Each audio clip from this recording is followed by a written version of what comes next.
जय हिंद बच्चों। तो लेकर आ चुका मैं आप लोगों के लिए competency based question of physics. Already हमने आपको एमसीक्यूज के क्वेश्चन सभी के सभी कंप्लीट करवा दिए थे और अब बारी हमारे पास वेरी शॉर्ट आंसर्स की। ठीक है, वेरी शॉर्ट क्वेश्चंस की, उसके आंसर्स की। तो चलिए स्टार्ट करते हैं विद क्वेश्चन नंबर 36 35 तक आपके पास एमसीक्यूज के क्वेश्चंस थे और आइए फटाफट हम इसको डिस्कस करना शुरू कर देते हैं।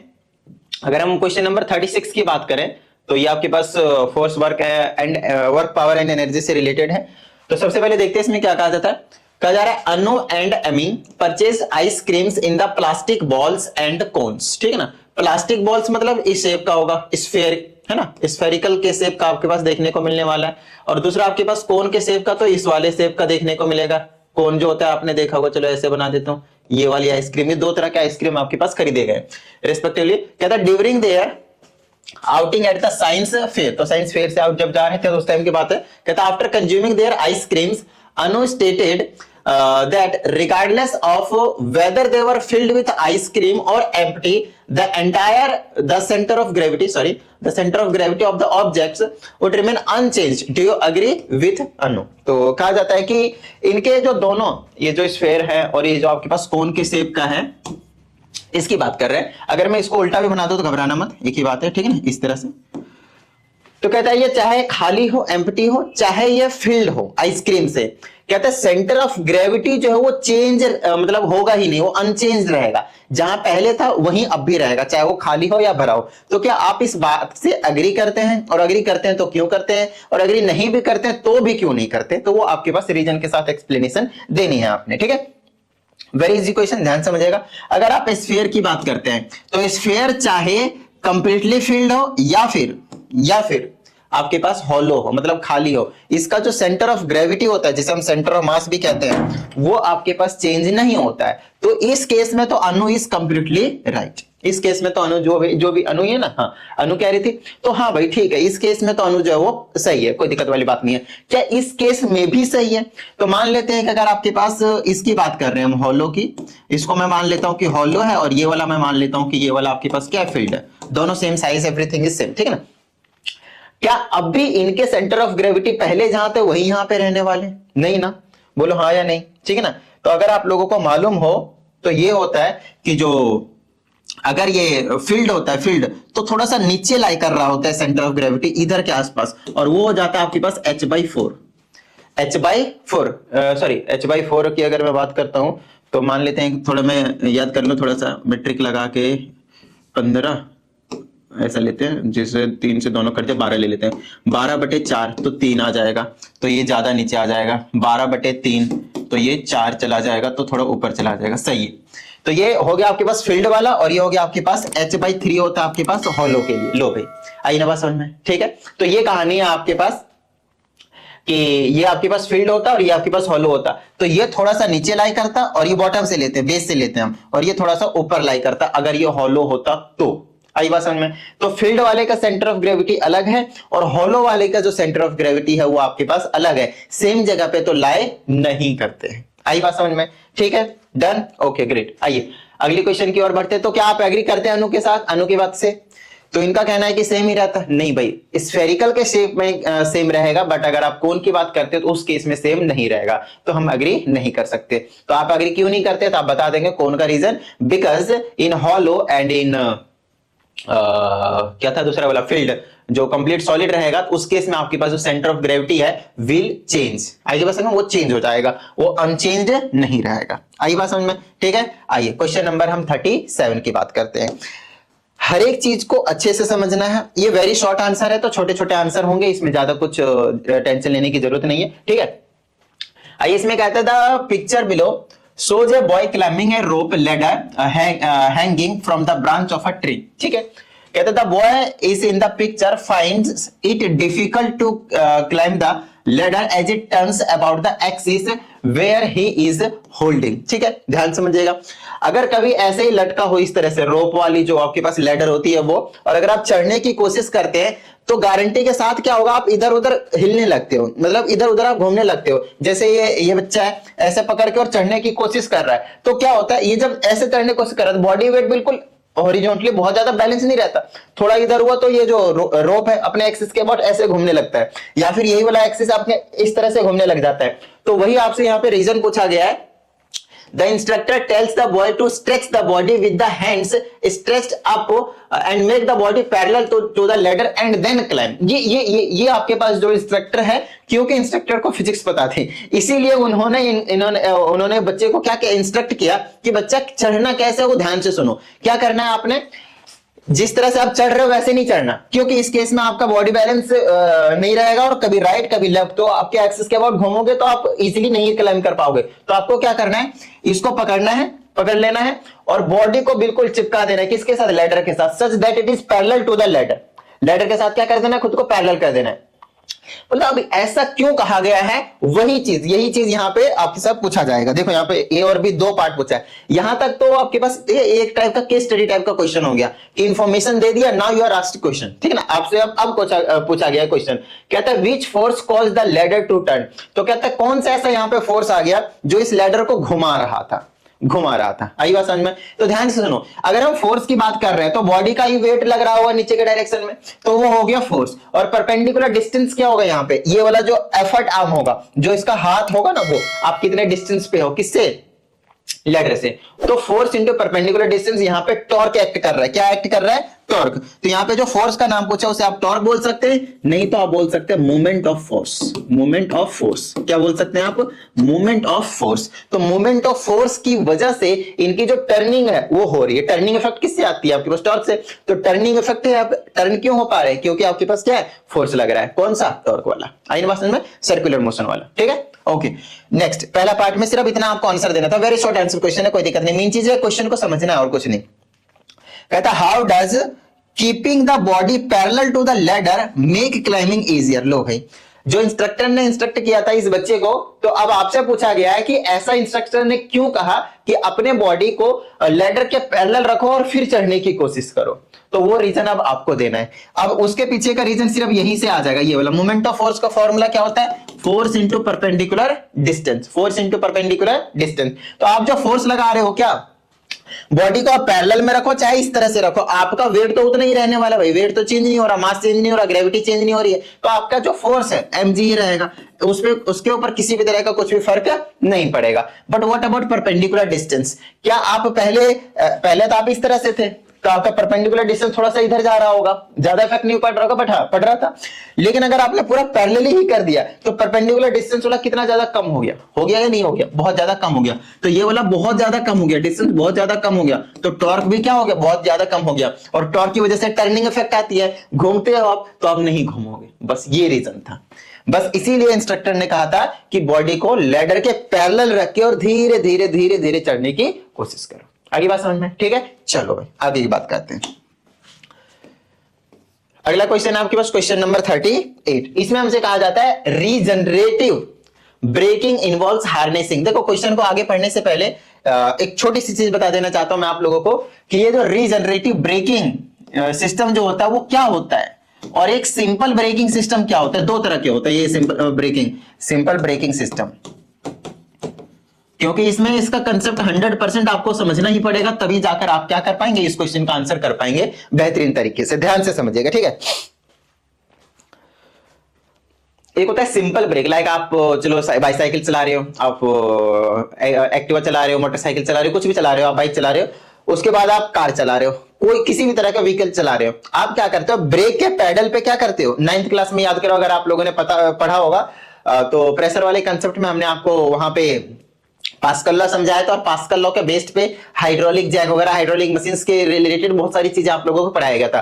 तो वहां पे एक हाइड्रोलिक ब्रेक नाम का भी चीज आया था। तो अगर आप लोगों ने हाइड्रोलिक ब्रेक पढ़ा होगा तो मजा सा आ जाएगा, यहाँ पे समझ में आ जाएगा। तो वहां पे एक मास्टर सिलेंडर होता था, इनकम्प्रेसिबल लिक्विड फील्ड होते थे, ब्रेक शूज लगे हुए रहते थे, कम फोर्स लगा के हम ज्यादा फोर्स एक्ट करवाते थे, तब जाकर गाड़ी हमारे पास रुक जाती थी। ये सिंपल सा ब्रेक का सिस्टम था। तो हम क्या करते हैं, ब्रेक सिस्टम थोड़ा सा दबाया, ध्यान समझिएगा, थोड़ा सा दबाया, अगर मैंने पैडल पे पैर रखा तो उससे होता क्या है, उससे क्या करा, आपने जो भी फोर्स लगाया उसके अकॉर्डिंगली पूरा मतलब मैकेनिज्म होता है और आपके पास गाड़ी जो रुक जाती है। तो मेन चीज यहाँ पे एक सिंपल ब्रेकिंग सिस्टम हुआ। लेकिन what about regenerative braking system? लेकिन एक चीज बताओ, सिंपल ब्रेकिंग सिस्टम अच्छा है या फिर रीजनरेटिव ब्रेकिंग सिस्टम अच्छा है? इन दोनों में से कौन सा अच्छा है अगर आपसे कोई पूछ लिया जाए, तो मैं जो बताऊंगा और जो एक्चुअल में होना भी चाहिए वो है आपके पास regenerative braking system. Regenerative braking system तो अब बहुत सारे गाड़ियों में, पेट्रोल डीजल वाले में भी, एंड मैक्सिमम अब जितने भी इलेक्ट्रिकल ईवी व्हीकल्स आ रहे हैं आपके पास, उसमें ये रीजनरेटिव ब्रेकिंग सिस्टम दिया जा रहा है। ठीक है, अच्छा क्यों दिया जा रहा है और क्यों अच्छा है वो तो समझना बहुत ज्यादा जरूरी है भाई। तो उसके पीछे का लॉजिक ये है कि सिंपल ब्रेकिंग सिस्टम में जहां पैडल पे पैर रखते हो और रोकते हो गाड़ी को, तो उस टाइम पे फ्रिक्शन की वजह से आपकी बॉडी जो पहले मोशन में थी, जिसकी बॉडी की क्या थी, काइनेटिक एनर्जी थी, तो धीरे धीरे धीरे धीरे जब कम हुआ तो फ्रिक्शन की वजह से क्या हुआ, लॉस ऑफ एनर्जी हुआ। कौन सा लॉस ऑफ एनर्जी हुआ? Heat energy. आपके पास जो काइनेटिक एनर्जी था वो हीट एनर्जी के फॉर्म में कन्वर्ट होके और वो लॉस हो गया, loss in the environment, lost in the environment, तो खत्म हो गया, वो हीट के फॉर्म में लॉस हुआ। तो अब हम चाहते हैं, हम चाहते हैं कि भाई इस तरह से चीजें जो है वो ना हो। देखो सिर्फ टायर की बात नहीं कर रहा हूं मैं, ध्यान से समझना। कई बार बच्चे यहां पे गलत समझ लेते हैं कि काइनेटिक एनर्जी, हाँ फ्रिक्शन की वजह से वो तो लॉस होगा ही होगा, 100% तो नहीं होने वाला, बट ठीक है कुछ ना कुछ एनर्जी लॉस होगा। लेकिन ये मैं अंदर की बात कर रहा हूं, अंदर इंजन वगैरह की बात कर रहा हूं, वहां पे काइनेटिक एनर्जी किसमें, क्योंकि piston up down up down up down इस तरह से होते रहते हैं, तो काइनेटिक एनर्जी हीट एनर्जी के फॉर्म में लॉस करवा देता है। ये सिंपल ब्रेकिंग सिस्टम का था। लेकिन what about regenerative braking system? ये जो रीजनरेटिव ब्रेकिंग सिस्टम है, इसमें क्या होता है, जितनी भी एनर्जी, काइनेटिक एनर्जी चल रही होती है उसको कन्वर्ट करा देता है इलेक्ट्रिकल एनर्जी में। किसमें कन्वर्ट करा देता है? इलेक्ट्रिकल एनर्जी में। और इलेक्ट्रिकल एनर्जी का किसमें यूज करते हैं? अगेन बैटरी वगैरह को चार्ज करने के लिए। गाड़ी में बैटरी होती है, आप लोगों को मालूम है, निकल कैडमियम वाली बैटरी लगी होती है, नहीं तो लेड स्टोरेज वाली बैटरी लगी हुई होती है। बस में ये रिचार्जेबल बैटरीज के नाम से जाना जाता है, इसको सेकेंडरी बैटरी के नाम से जाना जाता है। एक प्राइमरी सेल होता है, एक सेकेंडरी सेल, तो सेकेंडरी सेल की कैटेगरी में ये फॉल करते हैं।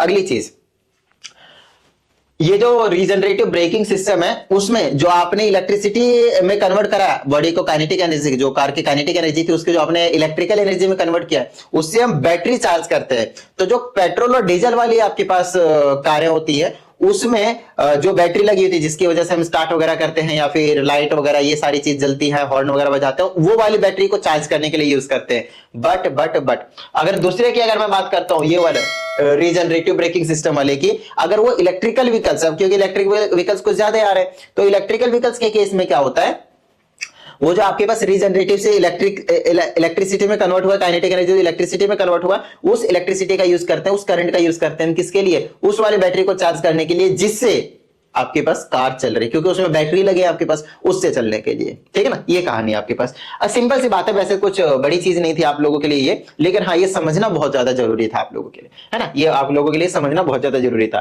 तो अब क्वेश्चन है आपसे यहाँ पे, what is the energy conversion process that results in the wastage of energy in a normal car during braking? तो ये वाला हो गया सिंपल ब्रेकिंग के सिस्टम के केस में क्या लॉस होता है, किस फॉर्म में? आपकी बॉडी का काइनेटिक एनर्जी हीट के लॉस में, हीट के फॉर्म में लॉस हो जाता है, ये आपको बताना है। दूसरी चीज, how does regenerative braking system differ from normal braking system of energy conversion? तो एनर्जी कन्वर्जन में इसमें और इसमें क्या डिफरेंस है? तो इसमें तो लॉस कर देता है हीट के फॉर्म में, और इसमें इलेक्ट्रिक काइनेटिक एनर्जी इसमें हीट एनर्जी के फॉर्म में कन्वर्ट हो जाता है, बट इसमें काइनेटिक एनर्जी किसमें कन्वर्ट हो जाता है? आपके पास इलेक्ट्रिकल एनर्जी में, और उससे बैटरी चार्ज करते हैं। तो ये सारी चीजें आप यहाँ पे बताएंगे। आई बात समझ में? देखो क्वेश्चन तो मतलब 30 सेकंड्स के अंदर में बता के आगे निकल सकता था, इसमें कोई बड़ी बात नहीं थी, लेकिन मैंने 30 सेकंड्स में नहीं बताकर आगे निकला। इसके पीछे का रीजन यही था क्योंकि यहां पे आप लोगों को इन चीजों के बारे में जानना बहुत ज्यादा जरूरी है, क्योंकि आगे चल के आप इन्हीं चीजों से डील करने वाले हैं, इलेक्ट्रिकल व्हीकल्स वगैरह से, तो इनके बारे में अगर आप लोगों को मालूम हो तो ज्यादा अच्छा रहेगा। ठीक है, next, John is trying to create a musical notes using water filled bottles as shown in the picture। ये रहा आपके पास ये वाली पिक्चर। हमसे कहा जाता है which of the bottles is likely to produce a musical note with highest pitch, give reason। अब जिसको देखो, क्योंकि आप कॉम्पिटेंसी बेस्ड क्वेश्चंस कर रहे हो, और कॉम्पिटेंसी बेस्ड क्वेश्चंस कौन कर सकता है? जिसका कॉन्सेप्ट क्लियर होगा। आई बात समझ में? तो ये जो इस टाइप के जो क्वेश्चंस आते हैं, एप्लीकेशंस टाइप के, एनालिसिस टाइप के करने वाले, एप्लीकेशन वाले, वो क्वेश्चन सिर्फ और सिर्फ वही कर सकते हैं जिसका कॉन्सेप्ट क्लियर होगा। आई बात समझ में? हालांकि जब मैं आप लोगों को एमसीक्यूज के क्वेश्चन करवा रहा था तब भी मैंने आप लोगों को यहाँ पे एक चीज बताई थी। एक तो कैरेक्टरिस्टिक्स के बारे में मैंने आप लोगों के साथ डिस्कस किया था कि लाउडनेस, पिच और क्वालिटी, ये तीनों चीजों में कब कब कैसे कैसे डिफर होता है। अगली चीज, पिच की अगर हम बात करते हैं तो डायरेक्टली फ्रीक्वेंसी पे डिपेंड करते हैं, जितनी ज्यादा फ्रीक्वेंसी उतनी ज्यादा पिच। और ये जो फ्रीक्वेंसी होता है उसका हमने आपको एक फॉर्मूला बताया हुआ है, कई बार आप यूज करेंगे। के कांस्टेंट आप बोल सकते हैं, अपॉन में लेंथ होता है और स्क्वायर रूट में आपके पास टेंशन अपॉन में म्यू होता है। Mu here is mass per unit length, mass per unit length. तो आप देख सकते हैं ये जो फ्रीक्वेंसी है, ये जो लेंथ है, लेंथ पे इनवर्सली प्रोपोर्शनल है, लेंथ पे इनवर्सली प्रोपोर्शनल है। और ये जो लेंथ होता है ना, लेंथ होता है लेंथ ऑफ एयर कॉलम होता है, लेंथ ऑफ एयर कॉलम होता है, एयर कॉलम। आई बात समझ में? ठीक है। तो जिसका लेंथ कम होगा उसकी फ्रीक्वेंसी ज्यादा होगी, जिसकी फ्रीक्वेंसी ज्यादा होगी उसकी पिच ज्यादा होगी। खत्म बात, बिल्कुल सिंपल सा ये कॉन्सेप्ट। आगे बात समझ में? तो वही कहता है कि इन सभी में से कौन सा ऐसा बॉटल है जो ज्यादा हाईएस्ट पिच वाला जो आपके पास है साउंड, वो आपके पास प्रोड्यूस करने वाला है। तो आप देख लिए एयर कॉलम किसमें, इसमें यहां तक फील्ड है, इसमें यहां तक फील्ड है, इसमें यहां तक फील्ड है, इसमें यहां तक फील्ड है। अब बोलोगे सबसे कम इसमें, नहीं, यही तो गलती करोगे आप, बिल्कुल उल्टे चले गए आप। क्यों? क्योंकि आपसे मैंने बोला ये जो लेंथ होता है, लेंथ ऑफ एयर कॉलम होता है। किसका कॉलम होता है? एयर का कॉलम। इसमें इतना खाली है, इसमें इतना खाली है, इसमें इतना खाली है, इसमें इतना खाली है। सबसे कम किसमें खाली है? इस वाले खाली में, इसमें खाली है। क्योंकि हमें ना लेंथ को कम करके फ्रीक्वेंसी को बढ़ाना है, लेंथ को कम करके फ्रीक्वेंसी को बढ़ाना है, इसीलिए उल्टा मत समझना यहाँ पे। तो जिसकी लेंथ कम होगी उसकी फ्रीक्वेंसी ज्यादा होगी, जिसकी फ्रीक्वेंसी ज्यादा होगी उसकी पिच ज्यादा होगी। So option number B, that's it, हो गया क्वेश्चन। आई बात समझ में? Done, okay great. आइए क्वेश्चन नंबर हम 40 की बात करते हैं। क्वेश्चन नंबर 40 में कहा जाता है, when some the band leader, ये बैंड का किसी कोई बैंड है उसका लीडर है ये सम, कहता है struck both the bass drum क्या पढ़ रहा हूं मैं, bass drum and the kettle drum with equal force. The bass drum emitted a sound measuring 120 decibel. Decibel क्या होता है आपके पास? साउंड के यूनिट मेजर करने के लिए। तो 120 डेसिबल, 120 डेसिबल है। किससे आया है ये? बेस ड्रम से आया है, बेस ड्रम से आया हुआ है। अगली चीज, whereas the kettle drum produce a sound of 90 decibel. तो जो कैटल ड्रम था आपके पास, कैटल ड्रम था, उसने प्रोड्यूस किया है 90 डेसिबल का। तो अगर आप देखें तो कहीं ना कहीं अगर मैं रिलेट करूं, आगे क्वेश्चन को नहीं पढ़ूं, उसके बिना ही रिलेट करने की कोशिश करूं, तो आपको एक चीज समझ में आएगी कि 120 साउंड ज्यादा है, इसका मतलब इसकी एम्पलीट्यूड ज्यादा होगी, इसकी एम्पलीट्यूड ज्यादा होगी और इसकी एम्पलीट्यूड क्या होगी आपके पास? कम होगी। चलो इतनी तो हमारे समझ में आ जानी चाहिए तुरंत क्वेश्चन को पढ़ते। आगे क्या पूछा उसके अकॉर्डिंग हम एक्सप्लेन करेंगे। कहता है explain this discrepancy in the loudness. कहता है जो लाउडनेस में भी जो चेंजेस आए हैं, जो कम और ज्यादा हो रहा है, उसके पीछे का जो रीजन है वो आपको यहां पे बताना है। तो सिंपल रीजन है, मैं आपको समझा दूं। देखिए, अगर साउंड ज्यादा है तो एम्पलीट्यूड ज्यादा है, अगर आपके पास साउंड कम है तो एम्पलीट्यूड भी कम है। लेकिन यहां पे एम्पलीट्यूड से रिलेट करके कैसे बता पाओगे? वो डिपेंड करेगा इस पे, अब क्योंकि या तो इसकी एम्पलीट्यूड ज्यादा हो रही होगी, इसकी एम्पलीट्यूड कम हो रही होगी। अब एम्पलीट्यूड हमें कैसे पता चलेगा? अब एम्पलीट्यूड हमें कैसे पता चलेगा? आइए मैं आपको समझाता हूं। तो उसके लिए आपको यह पता होना चाहिए कि बेस ड्रम क्या होता है और कैटल ड्रम क्या होता है। बेस ड्रम क्या होता है और कैटल ड्रम क्या होता है। आइए बात समझ, एक बार सर्च कर लीजिएगा, आप लोगों को दिखेगा फिगर तो पता भी चलेगा आप लोगों को। ये जो बेस ड्रम है ना, बेस ड्रम वो कुछ इस तरह से होता है, इतना बड़ा होता है और इसी के पीछे ऐसा एक और रहता है। तो दोनों तरफ से इस तरह से रहता है, ट्रम ट्रम ट्रम ट्रम बजाते रहते हैं। अगली चीज, ये जो कैटल ड्रम होता है ना, वो इस तरह का होता है, इस तरह का होगा और इस तरह का होगा और इसमें कुछ लगा होगा और यहाँ पे टर्न टर्न टर्न मार रहे होंगे। अब ध्यान समझना, इसमें और इसमें क्या फर्क है? इसमें फर्क है, ध्यान समझिएगा। ये जो इतना बड़ा है, जो गले में लटका के दोनों तरफ से मारते रहते हैं और काफी ज्यादा उसका जो ये जो एरिया होता है, सरफेस एरिया की बात कर रहा हूं मैं, ये वाला एरिया वो काफी ज्यादा बड़ा होता है। लेकिन कभी तुमने कवाली वाली में देखा होगा, छोटा सा ले लेते हैं बिल्कुल और दरम दरम दरम दरम मारते रहते हैं, दोनों साइड से भी मार सकते हैं, छोटे वाले होते हैं। तो इसका जो सरफेस एरिया रहता है, जहां पे से एम्पलीट्यूड का जो, कभी तुमने नगाड़ा बजते हैं, नगाड़ा, तो नगाड़ा में तुमने देखा होगा काफी ज्यादा बड़ा रहता है, काफी ज्यादा बड़ा एरिया रहता है उसका, जहां पे हम उसको मतलब एक्चुअल में डंडे से मार रहे होते हैं। तो बहुत ज्यादा एरिया होने का पीछे का रीजन क्या है? और पीछे एयर कॉलम, और पीछे जो बड़ा सा रहता है एयर कॉलम, इन दोनों चीजों का इफेक्ट पड़ता है। तो उससे जब हम मारते हैं तो एम्पलीट्यूड बहुत ज्यादा चला जाता है। एम्पलीट्यूड बहुत ज्यादा जाने का मतलब क्या हो गया कि उसकी साउंड जो है, उसकी जो लाउडनेस है वो बहुत ही ज्यादा होने वाला है। तो सेम यहाँ पे वही चीज हुआ ना कि बेस ड्रम का जो एरिया है वो काफी ज्यादा है और ये जो कैटल ड्रम है उसका एरिया कम है। तो एरिया ज्यादा है तो एम्पलीट्यूड ज्यादा, area is directly proportional to amplitude. ठीक है, area is directly proportional to amplitude and amplitude is directly proportional to loudness. आगे बात समझ। और यहां से हमें लाउडनेस साफ साफ दिख रहा है कि इसका ज्यादा है, इसीलिए इसका एरिया ज्यादा है। याद हुआ? समझ में आया ना? मेन चीज है कॉन्सेप्ट को समझना है। आगे इस तरह के क्वेश्चन दोबारा आए तो आप आराम से कर पाएंगे। आई बात समझ में? ठीक है, ये क्वेश्चन कहीं देखा हुआ क्यों लग रहा है? देखा हुआ है और मैंने आप लोगों को करवाया हुआ भी है। ये क्वेश्चन आपके एमसीक्यू में था, कहीं तो था ये वाला क्वेश्चन। मैं आपको वापस दिखा देता हूं, कहीं ना कहीं तो मैंने ऊपर करवाया हुआ ये वाला एमसीक्यू में क्वेश्चन कराया था और बिल्कुल सेम यही थे। वैल्यूज भी ऑलमोस्ट मैंने अभी देखा नहीं, बट वैल्यूज भी मुझे साफ साफ दिख रहा था कि लगभग सेम ही थे, उसी टाइप के थे। ये रहा क्वेश्चन, ये रहा, ठीक है, ये वाला क्वेश्चन करवाया था। इसमें हमने आपको बताया था कि इन सब में से किसका रेजिस्टेंस सबसे ज्यादा है, फिर उससे कम इस तरह, या फिर असेंडिंग डिसेंडिंग में जो भी होगा वो तो कोई दिक्कत वाली बात नहीं, हमने आपको करवाया हुआ ये चीज। अगली चीज की अगर अभी हम इसमें बात करते हैं तो इसमें हमसे पूछा क्या गया है, सबसे पहले वो देख लेते हैं भाई। क्वेश्चन नंबर आई थिंक 40 था ना, 39 40 था, 41, ठीक है। तो इसमें क्या पूछा है वो देख लेते हैं। In the about diagram calculate the ratio of the resistance. तो आपकी बार रेजिस्टेंस का रेशियो पूछा गया है। क्या पूछा गया? रेजिस्टेंस का रेशियो। तो फिर से हमें वही काम करने पड़ेंगे जो वहां पे किया था। रेजिस्टेंस निकाल लो, फिर उनके रेशियो निकाल दो, सिंपल, नंबर कौन किससे कितना ज्यादा है, ठीक है, ये कहानी आपके पास। तो इसका अगर मैं रेजिस्टेंस निकालता हूं तो रेजिस्टेंस का फॉर्मूला रो एल अपॉन में ए, रो एल बाई ए। रो सभी का सेम रहेगा क्योंकि सभी का मटेरियल सेम है, तो रो पे कुछ भी फर्क नहीं रहेगा। तो लेंथ अपॉन में एरिया, तो लेंथ अपॉन में एरिया की अगर मैं बात करता हूं तो एरिया तो यहां पे दिया नहीं है, डायमीटर दिया है, तो एरिया को एरिया ऑफ क्रॉस सेक्शन लेते हैं। एरिया ऑफ क्रॉस सेक्शन का formula area of circle pi r square. अब रेडियस भी पाई भी सब में सेम रहेगा तो पाई को उड़ा सकते हैं, रेडियस का स्क्वायर। अब रेडियस नहीं दिया है, पूरा का पूरा 2d दिया है, मतलब डायमीटर दिया है, तो इसको 2 से डिवाइड कर देंगे तो रेडियस मिल जाएगा विच इज d। तो यहाँ पे रेडियस की जगह पे क्या करेंगे, d का स्क्वायर। सो ओवरऑल रेजिस्टेंस जो आप याद करेंगे, रेजिस्टेंस का फॉर्मूला जो यहाँ लगेगा वो simple L by r square लगेगा, L बाई आर स्क्वायर, क्योंकि बाकी सारी चीजें सेम रहेंगे, इसीलिए और कुछ नहीं। तो अगर मैंने आर ए निकाला तो L बाई डी का स्क्वायर निकला, L बाई डी का स्क्वायर निकला। L ही दे रखा ना लेंथ की जगह, ठीक है। अब मान लेते हैं B, ये A है, ये वाला B, तो दूसरे का रेजिस्टेंस निकाल लेता हूं आर बी। तो लेंथ के जगह पे 3L है तो 3L डिवाइडेड बाय में रेडियस का स्क्वायर।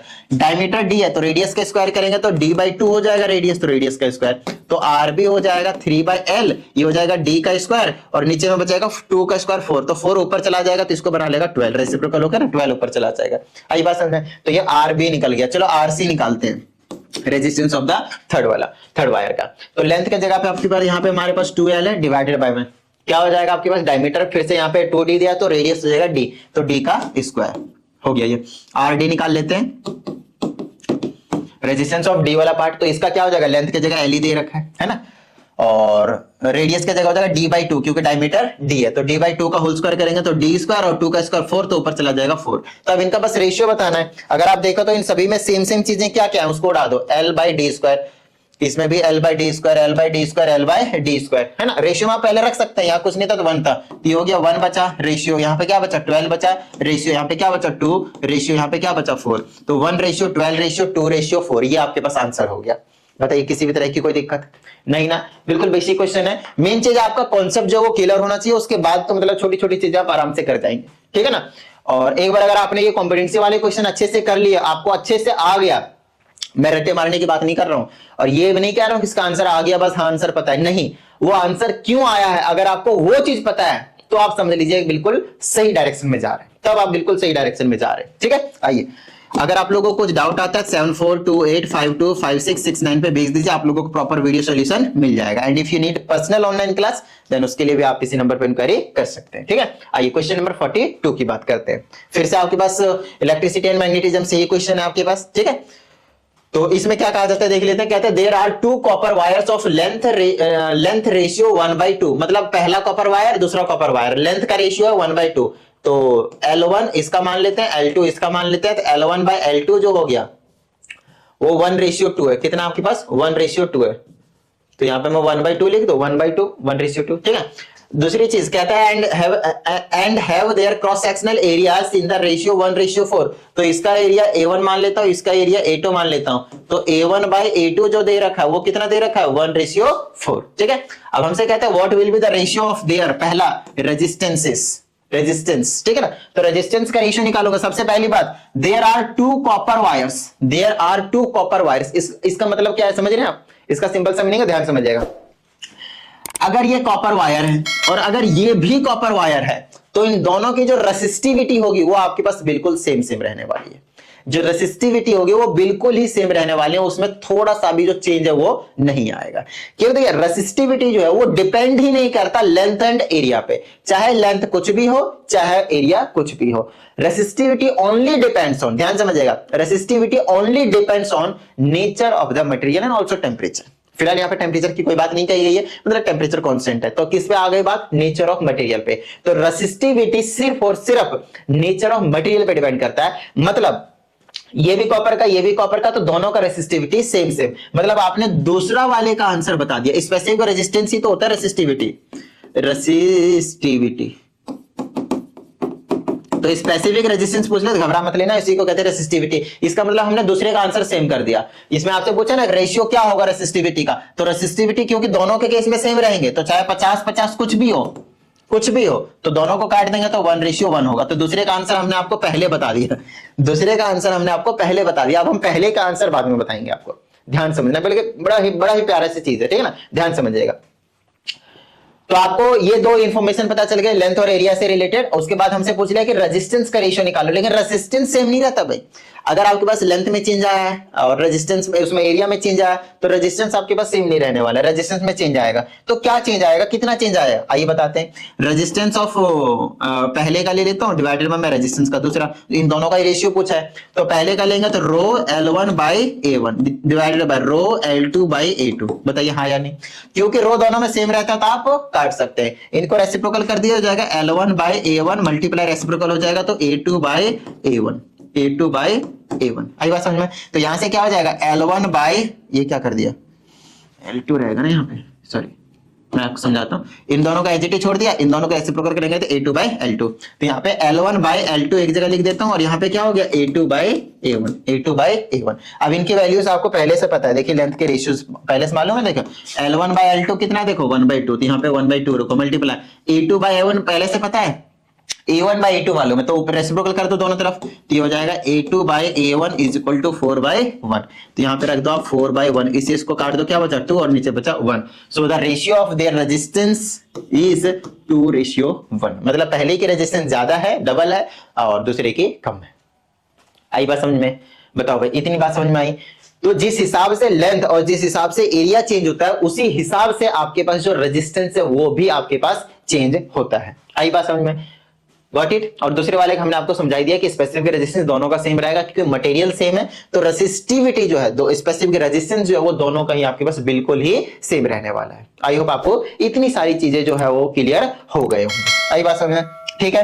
तो चलिए इस वीडियो में हम इतना ही कुछ रखते हैं, और क्वेश्चन नंबर 42 हमने आपको करवाया है, बाकी जो क्वेश्चन है वो हम आपको अगली वीडियो में करवा देंगे। तो चलिए उम्मीद करते हैं इस वीडियो में जितनी भी चीजें आप लोगों को समझाई गई थी सभी चीजें समझ में आ गए होंगे, और अगर ऐसा है तो फटाफट वीडियो को लाइक कर दीजिए। साथ ही अगर आप इस चैनल पर एक नई स्टूडेंट है तो चैनल को सब्सक्राइब करके बेल आइकन को जरूर प्रेस कीजिएगा। मिलते हैं अगली वीडियो में, प्रैक्टिस करते रहिएगा। जय हिंद।